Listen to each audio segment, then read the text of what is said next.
Hello, everybody. Thank you all again so much for coming out. My name is Mike Sampson from the Alamo Draft House. Everybody out there who is watching here and in other theaters, we want to get your questions in as well.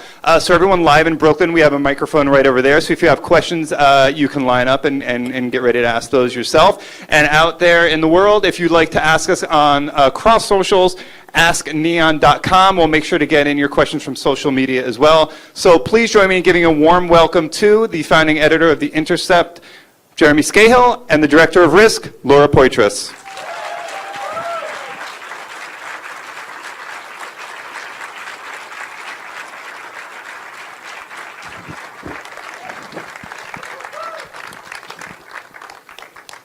Well, first of all, I have to say it's an incredible honor as someone who's lived in Brooklyn for a long time now, that we did this here before it comes out nationally, that it was the place that hosted it. I think it's an awesome moment to be in film, in journalism. It's also a frightening moment because of who the president is and how things are going in the world. And I just want to make clear to people before we start talking about the film, you know, Laura and I have worked together for some time informally and then formally. We started The Intercept together.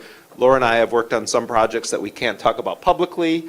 We've also worked on other projects together, and I view Laura as the kind of quintessential storyteller of our time, and I think that what she's done with this film is so utterly urgent and brilliant. And I think that it portrays the complexity of a man and an institution that is in a position that is unprecedented. And you know, I've been reading some of the reviews of this film, and there is, I think, a tendency to focus on certain aspects of Julian Assange and saying, oh well, you know, this film revealed this thing about Julian Assange. It has to do with the allegations of the sexual assault / abuse in Sweden. And I think that it's a mistake to simply categorize what is relevant about this film in the realm of that part of this story, because WikiLeaks, Chelsea Manning, war crimes of the US government, there is so much wrapped up in this film, and the way that Laura presented it is, I cannot imagine a more nuanced, fair take on such a complicated person and such a complicated film. And I just want to start by saying thank you for your camera, for being there, and for your independence. I think you have a stunning achievement with what you've done here.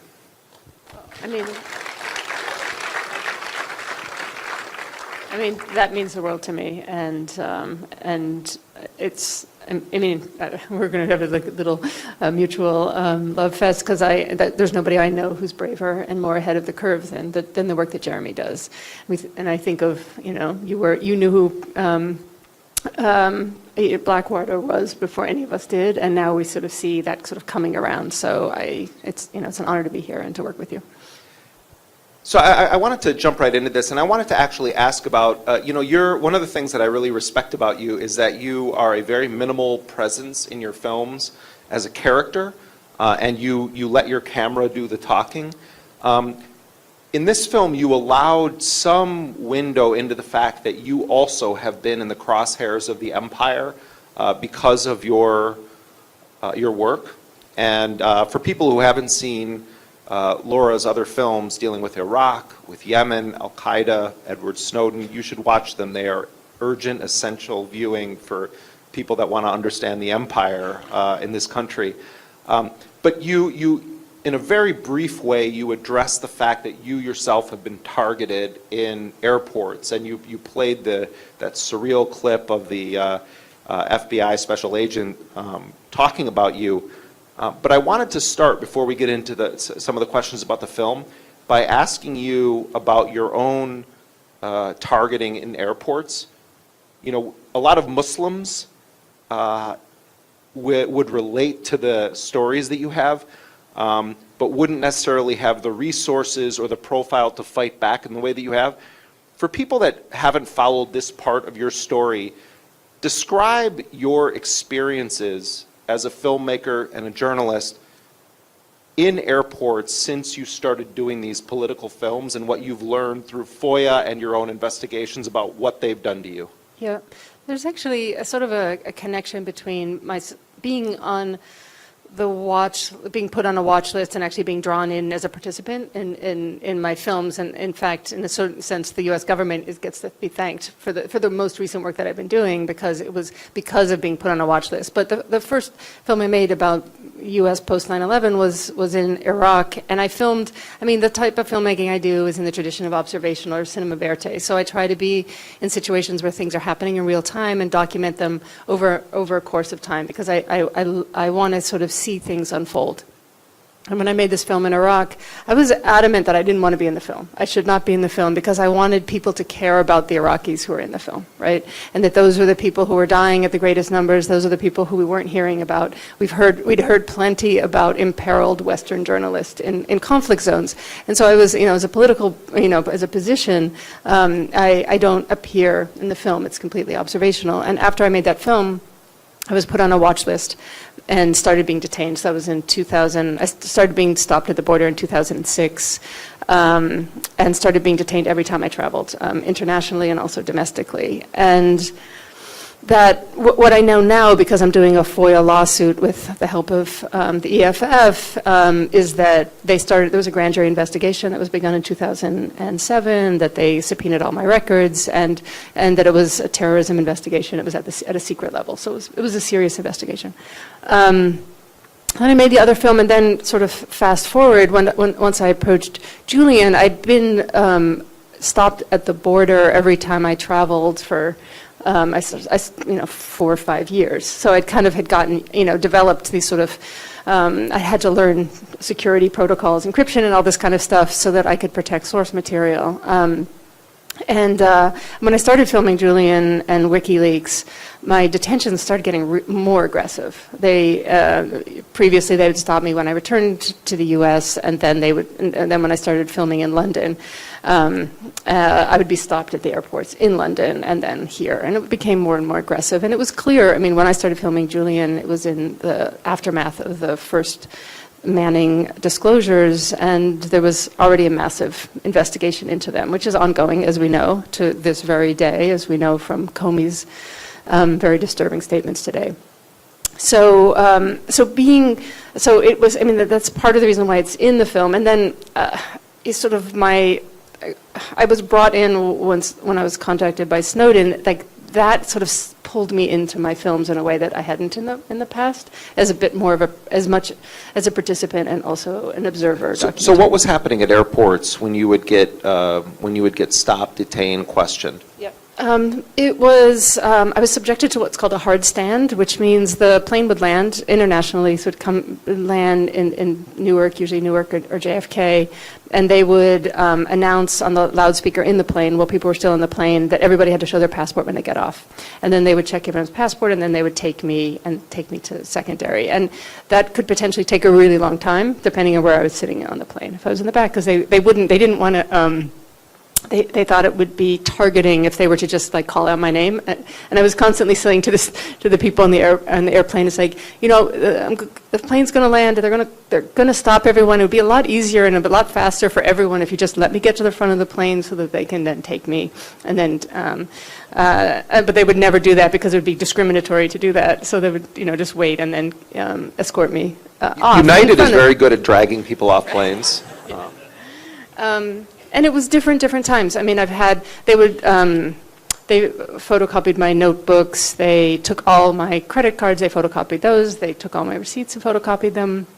They would oftentimes stack all my electronics and ask for my passwords, and I would vigorously say that they couldn't do that it was protected by journalist privilege. Once they took all of my electronics and kept them, so my camera, my phone, my laptop, and kept it for 40 days. And then there was an incident where they threatened to handcuff me for taking notes. And that was when I reached out to Glenn, and he wrote a story about it. We obtained these documents at The Intercept very early on when you and I and Glenn started The Intercept. from a whistleblower on the watch listing program that showed that they can take your pocket litter, they can take what they call pocket litter, they can download everything in your phone. This has been challenged by the ACLU, by CARES lawyers, the Council on American Islamic Relations, by a wide variety of people who find themselves in that matrix. And the courts in this country, and I still feel like people don't get this, the courts in this country have upheld the idea that you don't have Fourth Amendment rights in an airport, and meaning that you do not have the right to have your emails not read by the government. You don't have the right to not have your text messages or your contacts downloaded. So when you were being targeted there, the government was asserting actually anything that Laura has on her, including anything that is behind, in her computer, in her email accounts, we have the right to read all of that. And the courts have upheld that. And I think a lot of people still don't get that in the context of what happens in an airport, that the battles have been fought and it's gone all the way up, and the courts have basically said, actually you don't have those constitutional rights in an airport. That's a scary reality, particularly for someone doing the kind of work you're doing. Right, which is why I relocated to Berlin for several years. I mean, it was because of not feeling I could cross the border and protect source material. So that was directly that. And I mean, the reporting that you've done around the watch list, when I first started getting stopped, I would ask questions, and they would not even confirm or deny the existence of a watch list. It wasn't until the reporting that you did and the whistleblower who came forward where the government would acknowledge there actually was a watch list. Yeah. No, I want to get in, and I'm sure some of you. Actually, let me just say one other thing. I mean, one of the reasons why I'm doing the lawsuit is not just because of my case, because I actually do feel relatively protected, right? As a journalist working for an organization that has a legal department, and that there's so many people who have no. So much less privilege and who are stopped so aggressively. And so it was to get more information so that we could kind of understand what's happening behind the scenes and to use the position that I'm in to sort of reveal what this... Oh, I mean, I think very few... Part of the problem is very few people in your position do things like that, because you pushing back on that stuff with resources, with your profile, you've won an Oscar, you have a new film out, calls the question on the principle. It's not, you're not fighting it based on, I'm Laura, I'm white. Yeah, I mean, it helps. Yeah. Right. So I'm sure folks here have a lot of questions about the film and maybe some about you, and we're going to get to some of those. And we also invite people in theaters around the country that are watching this with us to send in your questions via social media. We'll try to get to as many of them as we can. I want to ask a few questions, and then we're going to open it up. The first question I want to ask you, Laura, I mean, you and I both know Julian. I've also been to the embassy to meet with him.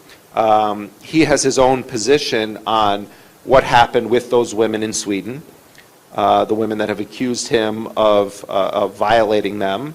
And there are differences between Sweden's rape laws and U.S. rape laws. And when the term rape is used about Julian in this context, a lot of times the WikiLeaks people will push back and point out, well, in Sweden, the standard is different than the United States. I'm not so much interested in getting into the minutia of what is Sweden's definition of this versus the U.S. I want to start from a much higher level and just ask you, when you say in the film that the contradiction sort of became the story, what do you mean by that? Because as someone who followed this story, Julian as a person, for so many years, why is it relevant to what WikiLeaks has done on a public level in terms of what they've exposed, what they've put out into the world, what the United States government has done to the organization, now the threats to arrest Julian Assange? Why does that matter to the bigger political questions of what WikiLeaks has revealed and how they operate as an organization, even if everything is true about Julian Assange that the women in Sweden have accused him of, and we see some pretty damning views in Julian's own words that he holds, but what is the relevance of that to what WikiLeaks has done on a political level? Okay, first of all, everybody should be reminded that no charges have been filed in this case, and that it is a highly politicized process, right? Why does it take 6 years? I mean, how is that anything close to due process? So that's what I would say about the case in Sweden. But what's in the film is more this kind of well, okay, in terms of the contradictions, what I wanted to, or why I brought that into the film, it was some of the feelings that I was having as I was shooting, where I absolutely defend WikiLeaks, the work that they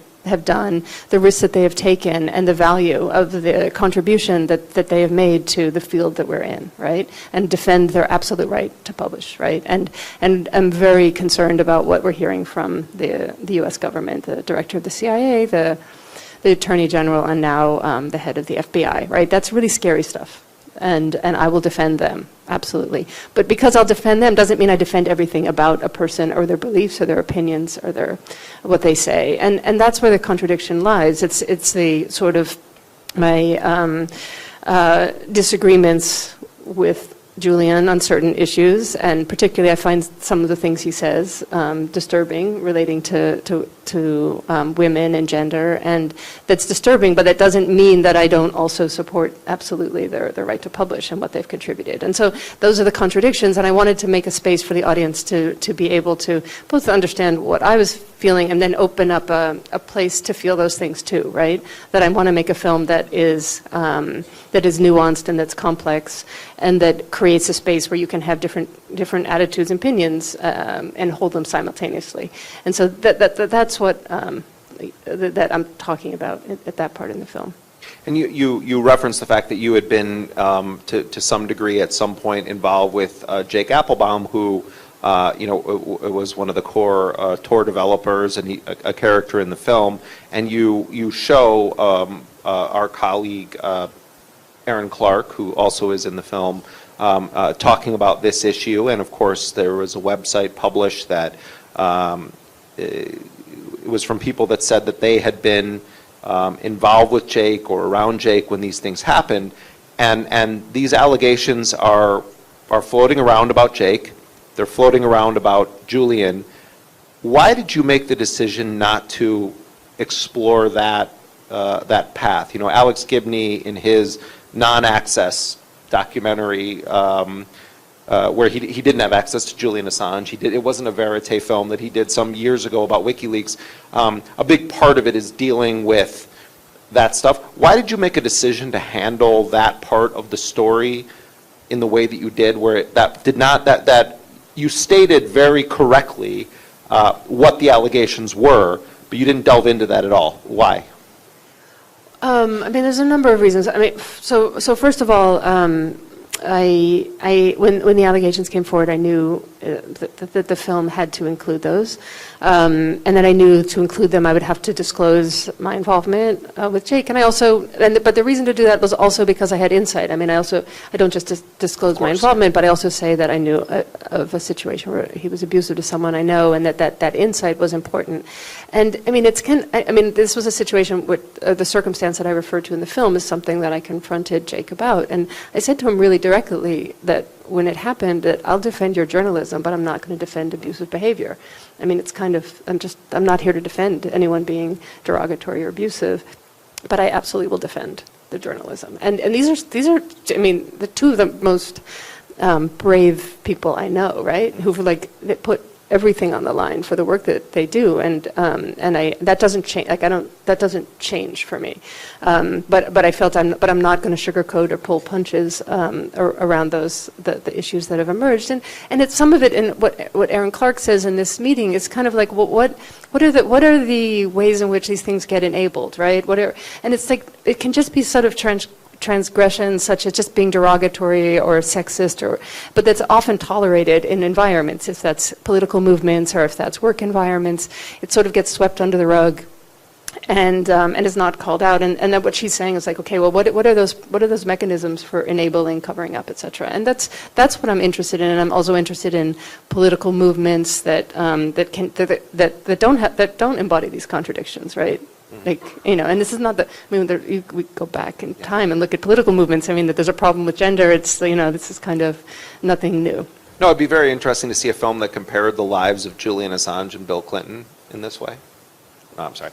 But in terms of why I didn't delve in, I felt it was enough. It was like, it's sort of, like, I felt like it does deal with it, but I didn't want to. And the films that I make, I follow people, and it's told from the perspective of the people that I'm spending time with. I actually did reach out to the women in Sweden. Both declined to speak with me, but that's not really what the story was. So. We're going to start taking some questions from the physical audience here and also around the country. But before we do that, just one brief question: what the hell was going on in that haircut scene? What was the context of that? It was just this weird, trippy scene. It was nighttime. Julian had to go to court the next day, and his hair was like, it was a mess. And he's like going to court, and he was like under house arrest. And so they're like, okay, we're going to cut your hair, and that's kind of the context. And then the videos came out, and so that's how it happened. And Aaron Clark was visiting at that time. So it's Okay, we're gonna go now, and over to the questions over there, and then we'll if you can keep them brief, just because we're limited on time, but do your thing. Okay. It's a process question as well as a why. So obviously you started this back in 2006. You couldn't have, 2011. 2011, okay, sorry. You couldn't have predicted the role that WikiLeaks would play in our presidential election this past year. But how far along in editing the film were you, and what were your decisions going into that about how you would portray it, how much time you would devote to it, especially given how it unfolded and continues to unfold? And kind of spinning off of Jeremy, really curious about what was going on in that Lady Gaga scene as well. Okay. We were still working on the film in the summer when first the DNC emails hit, and then later the Podesta emails. So it was clear that it was going to be significant. They were like on the world stage in a way that they hadn't been, I think, since 2010, right, at that same level. And so that was obvious. And I guess I needed to have a little bit of a understanding of what had happened. And Jeremy and I just talked about this before. He just did an interview with Julian for The Intercepted, Jeremy's podcast. And where things stand, and what we believe to be accurate, is that there was a hack that was conducted by Russia, that a certain amount was submitted through an intermediary or cutout to WikiLeaks, and that Julian denies that his source is a state actor. The other thing I think is important to mention is that I've heard no evidence that anything relating to the RNC or Trump was also submitted to WikiLeaks. I would be very surprised if Julian would have withheld that. That's just not who he is. So the choice to withhold would have been made by the person who did the leaking. And Julian's point when I talked to him was that he, like I think a lot of people, didn't believe that Trump was going to win, and that if they were just looking at his own fate and the fate of WikiLeaks, they would, if the whole thing was let's not inflame the empire's emotions, don't do anything having to do with Hillary Clinton. So in a way, he would argue that what we did was against our own self-interest, based on the conventional wisdom at the time. Because he assumed that he was Because he assumed that Hillary. I don't think Hillary Clinton is that fickle Maybe of a political figure. I think she would have done it her own way. Let's try to get some other people in here, Laura, to be able to ask you questions. Hi, Laura. Fantastic film. Thank you so much for putting it together. Back in 2006, when WikiLeaks was first getting started, Assange said that the group's main targets would be China, Russia, and states in Central Asia, like Kazakhstan and Uzbekistan. I was wondering if you got any lingering sense whether or not those regimes are going to be potential targets for WikiLeaks or revelations moving forward, or whether or not that plays any role in Assange's kind of MO as of 2017. I mean, I would say, those are actually questions for him. I'm not going to speak for him. I think and you have to also remember, WikiLeaks has an anonymous submission system. What they publish is what they get, so that if they're not receiving documents from those countries or whatever corporation, that's just how they work. But I think Julian's MO is not so much, it's sort of a bigger thing where he says in the film where it's about, bringing forth information that's being held within secretive institutions across the board, and the benefit that brings to history. I mean, that's his philosophy. Well, one of the first things WikiLeaks did was to go after Kenyan powerful institutions, financial institutions. But I think that's an interesting question for WikiLeaks. But I do, having also myself a relationship with Julian Assange, I don't think he's the kind of person that would not publish something from including Russia or China from a public, powerful institution. I really do think he is an equal opportunity kind of, radical in that sense. But thank you for your question. Let's try to get a couple more in here. Hi, thank you so much for being here.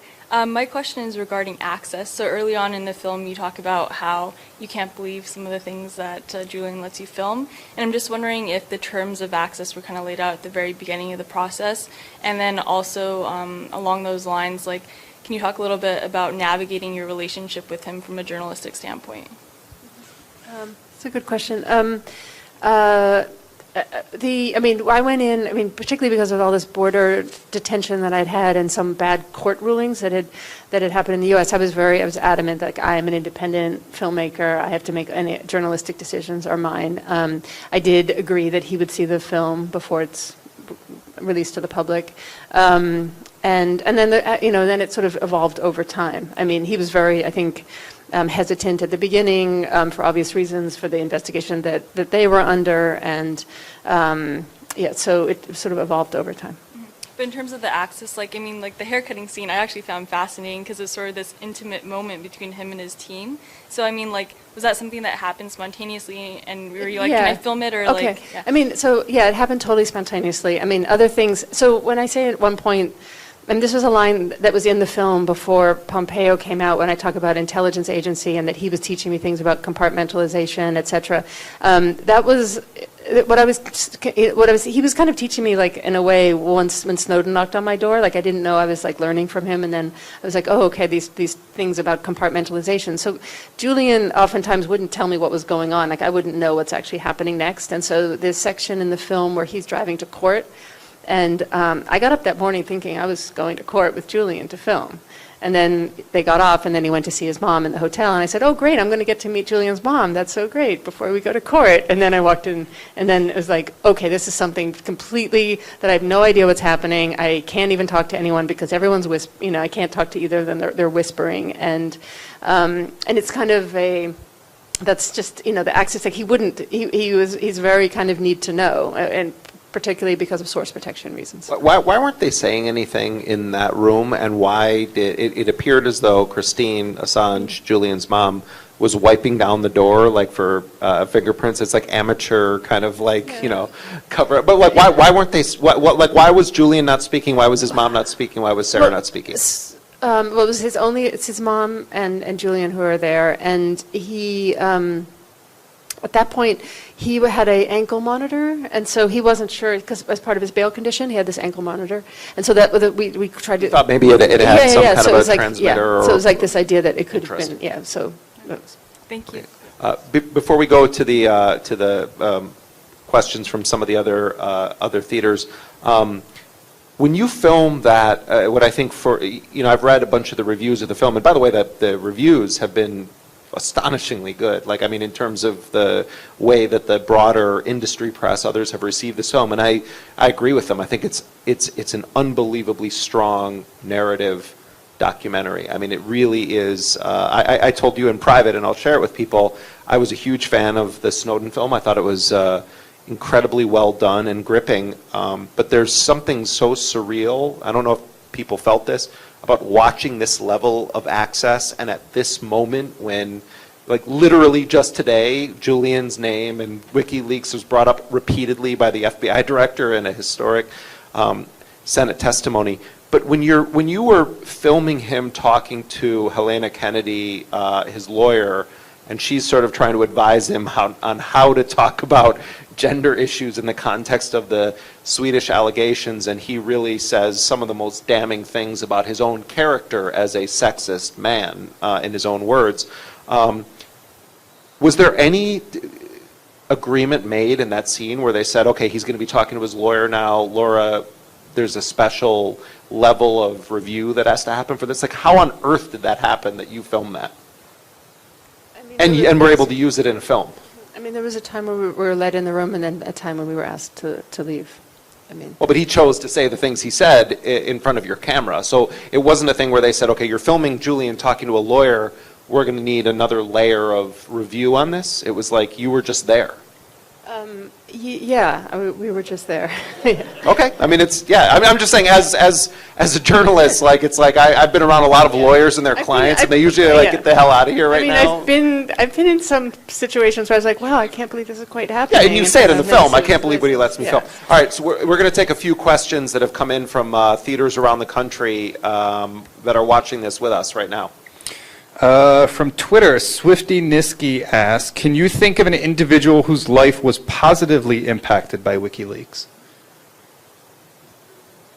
I mean, think of the Iraqi civilians who finally learned what the death count was. I mean, it's like, it goes, I mean, the list is, I look at Barack Obama, one of the most horrific operations that he authorized in his first year of his presidency was a cruise missile strike on the village of Al-Majala in Yemen that killed 36 women and children in a brutal cruise missile attack using cluster munitions that are like flying landmines that shredded men, women, and children into ground beef.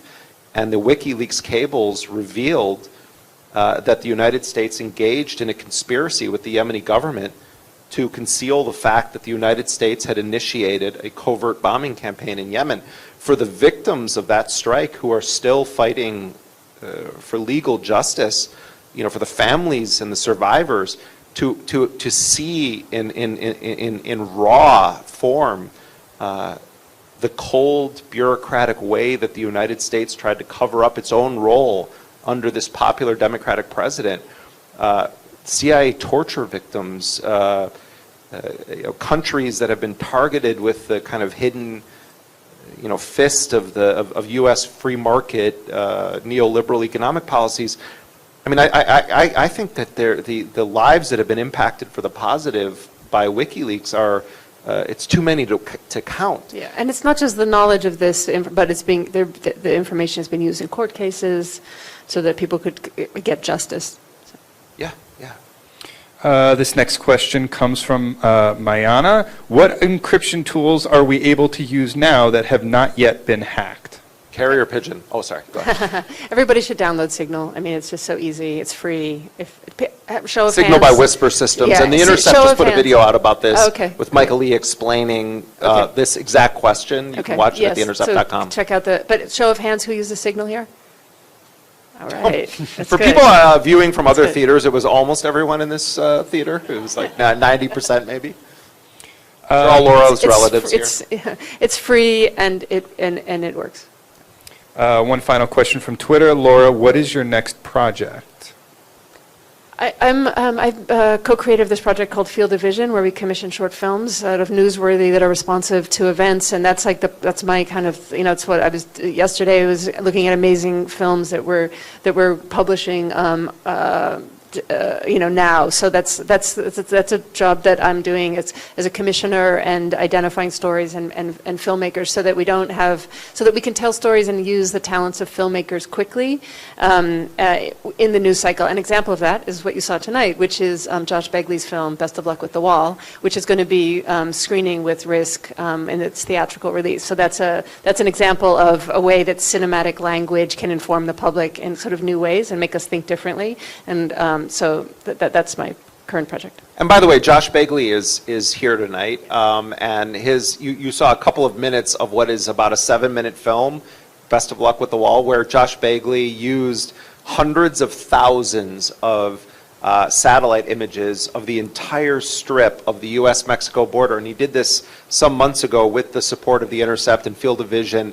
And I mean, the awesome nature of what Josh did there is such a compelling, quiet response to Trump's flippant, we're going to build a wall, it's going to be the greatest. I mean, when you actually see what that would look like, it's phenomenal. But I also want to just recognize Josh Bagley back there and just say that he does phenomenal work for the Intercept and Field of Vision.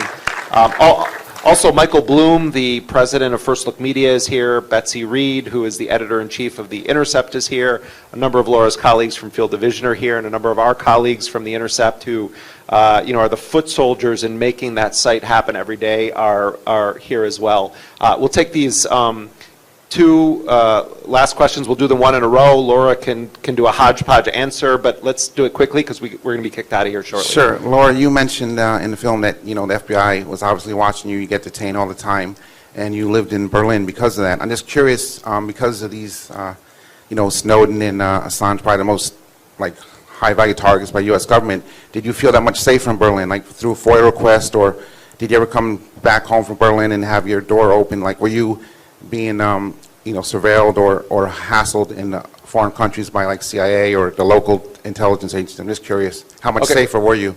Let's take the next question, and then we'll wrap up here with Laura. A final question where she can handle both of these. I'm just wondering if in spring of 2016 you had been handed the batch of DNC emails and the Podesta emails at the Intercept, how do you feel you would have handled that differently than the way Assange did?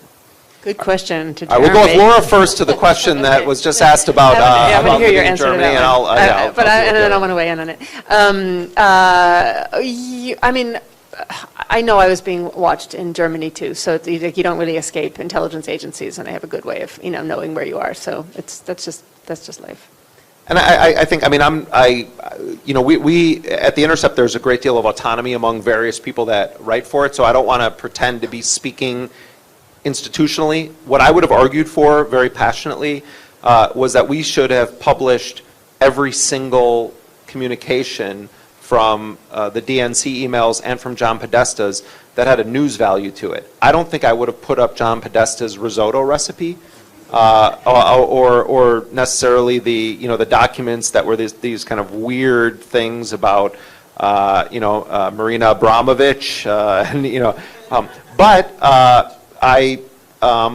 what our policy at the Intercept, and this is, people complain, why aren't all the Snowden documents available instantly for everybody to read the, entirety of them? We have a whole team of people, many of whom are here tonight, that are working around the clock right now, for instance, to publish a huge batch of Snowden documents. But when you look at it both on a journalistic level and a human level, and you say, who are the real villains in the world? Who are the people that deserve to be called out and targeted for what they're doing in public? That's an awesome responsibility as a journalist. And we don't believe that all of these things should be thrown up unredacted. We don't believe that we shouldn't give the government a right to make their case. It doesn't mean they tell us what to do. And the NSA numerous times has been livid that we have not agreed with them on what should or shouldn't be redacted. But I think in general, when you are talking about powerful institutions and powerful people who have great, that wield very powerful levers over everyone's freedoms, everyone's life, their livelihood, they deserve an intense level of scrutiny. The default policy in the empire today seems to be, we get to know everything about you, but we don't want you to know anything about us. And finding that balance, which I think can be radically tilted in favor of publish it all, and who actually deserves a level of privacy or protection, is a debate that I think all news organizations should be having and WikiLeaks should be having. And I think that there's a lot of misinformation about the level of redaction WikiLeaks did at different stages of some of their publications. And there have been times when WikiLeaks has published things that I think are they should have redacted it, or they shouldn't have published it. At The Intercept, I think we would have realized the news value of it. And Dean Beckett, from the New York Times, made almost the identical point recently in an interview on NPR, where he said that the New York Times believed that these were newsworthy and should be published. The question is, how do you do it in a responsible manner that has at the heart of it information that people in democratic society deserve to have to make informed decisions about the positions they take on their government and what their government does. As we wrap up, Laura, I want to ask you one final question. How do you see the phenomenon of fake news, given that you've spent your life not just in documentary film, but in verite film, where you really take a back seat as a person, and your voice and your presence in your film is almost entirely in the stories you choose to tell and the way you choose to tell them? Like, what should people be thinking about as they assess this moment of Trump, where he literally comes out and says to people, the sky is actually not the sky, it's a basketball. Don't you see? It's a basketball. Yeah, the failing New York Times tells us it's the sky, but it's a basketball. Like, how do you deal with that, and what's your perspective? Like, on a personal level, what's your perspective on it, given that you're immersed in real-time reality? I mean, yeah, I think it's, I think it needs to be combated, and I think we need the press to be working on that. And I think it means asking the right questions and not being this constant reactive mode. I mean, I think that that's never going to get to the answer. The question is what is being deflected from? That's what, and how do you approach this, this phenomena from a different perspective? So I think ultimately, I think it's journalism and finding the truth and finding out, like, what is if something's being gamed, if social media is being gamed, who's gaming it and for what, and what's their motive? And I think we're not getting to the bottom of that, because I don't think people don't really want to be played, I don't think. But I do think that there's it's a shifting landscape right now, and I think we're all trying to figure out how to sort of operate and not be sort of like dragged along and reacting to every crazy thing that this administration says. I don't know. What do you think? What tactics are you suggesting using? I mean, my motto now is distrust and verify. Everyone should follow Field of Vision online, Risk Film online. If you want to tune into our podcast, Intercepted, Laura is supposed to be one of our first guests on our second season. Yep. I'm going to hold you to that. Do it. But also supporting the work that we do at The Intercept, and there's a lot of great news organizations that are rising to the occasion right now. Let's give Laura Poitras and the whole team a very big round of applause. Excellent, excellent film, Laura. Thank you. Thank you guys all for joining us here on the sneak preview.